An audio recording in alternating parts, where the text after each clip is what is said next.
Hello friends, if you're new here, my name is Eric and on this channel I help you develop your guitar and musicianship skills. Today we're looking into lesson number 40 from the first lessons by Julio Sagreras. I divided this video into 5 sections. You can see the timestamps below. The titles are very self-explanatory. I would like to clarify just 2 of them. In the tutorial section I focus mainly on what notes to play and what fingers to use for that. In the class section, I dive a little deeper into things that I consider to be helpful to learn this piece more efficiently and also to develop your skills as a musician. Every single note that we're going to play in this lesson happens in the first 3 frets and open strings and covers from the 5th string to the 2nd string. So we're not going to use the 6th nor the 1st string at all. We're going to take this measure by measure. Measure number 1 has 3 notes. Every measure is going to have 3 notes. The first one is the C that we have on string number 5, fret number 3. Make sure to use finger 3 for that. So we press there, close to the fret, and we pluck with the thumb on the 5th string. We keep that finger there, we add finger 2 on the 4th string, fret 2, and we pluck that string with the index finger. And then we play the open 3rd string with the middle finger. And that's measure number 1. Measure number 2 is all open strings. Thumb plays the 4th, index plays the 3rd, and middle finger plays the 2nd. These fingers are going to stay there for a while, for 6 measures, which is going to make everything a little bit easier because we're not going to have to move those fingers for almost the entire lesson. Measure number 3. We take the E note on string number 4, fret number 2, with finger 2. Always try to keep fingers close to the fret. Then we're going to play it with the thumb. Open 3rd string with the index. And finger 1 presses the C on string number 2, fret number 1. And we pluck that string with the middle finger. Next measure, we're going to press with finger 3 the F on string 4, fret 3, play it with the thumb. Open 3rd, play it with the index. And then we add finger 4 on the D of string number 2, fret number 3. And we pluck that string with the middle finger. Next measure, we go back to the previous position. We go back to the E on the 4th string, fret number 2, played with the thumb, open 3rd with the index, and C on string number 2, fret number 1, press with finger 1, and we pluck it with the middle finger. Then we get all open strings again. The thumb plays the 4th, the index plays the 3rd, and the middle finger plays the 2nd. Second to last measure, similar position than before, exactly the same position that we have seen before. We play the E on the 4th string, fret 2, pluck it with the thumb. We play the 3rd string open with the index.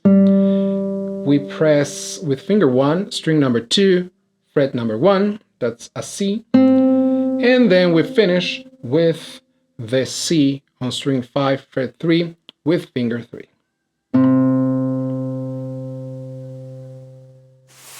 One, 2, 3.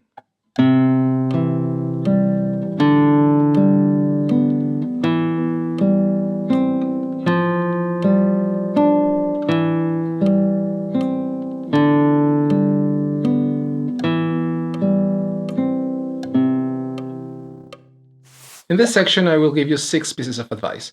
3 are specific for this lesson, and the other 3 are more in the general musicianship, how to study, how to practice kind of thing. If you keep the C major chord shape hovering over the strings at all times, you will always be halfway through to get to the right spots at the right time, making learning the piece a lot easier, saving you a lot of time.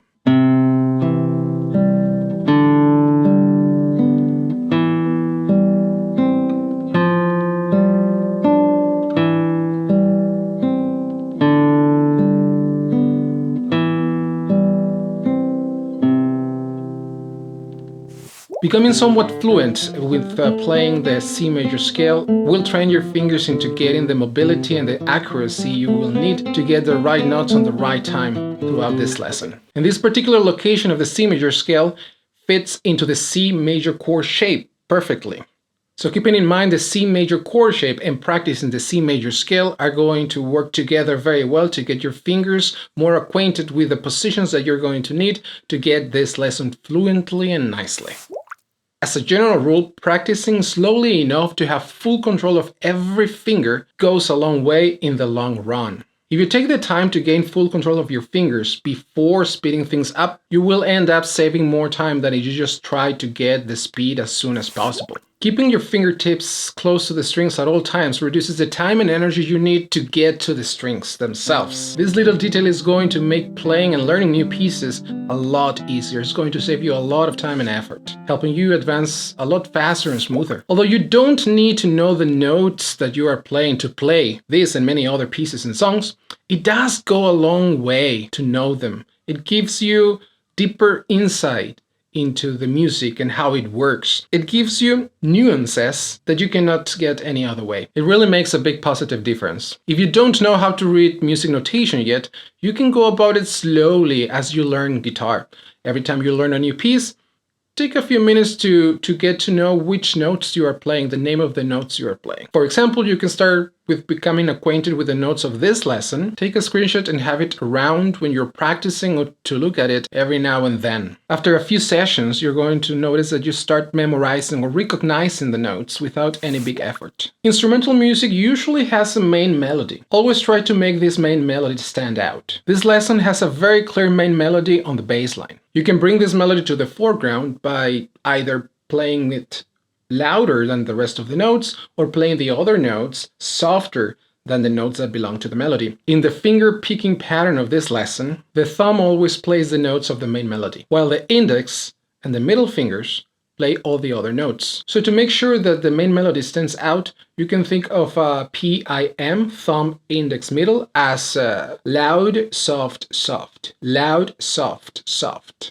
And that will take automatically care of it. Loud, soft, soft, loud, soft, soft, loud, soft, soft, loud, soft, soft, loud, soft, soft, loud, soft, soft, loud, soft, soft, loud. I'm going to play it again without saying the words, but thinking them.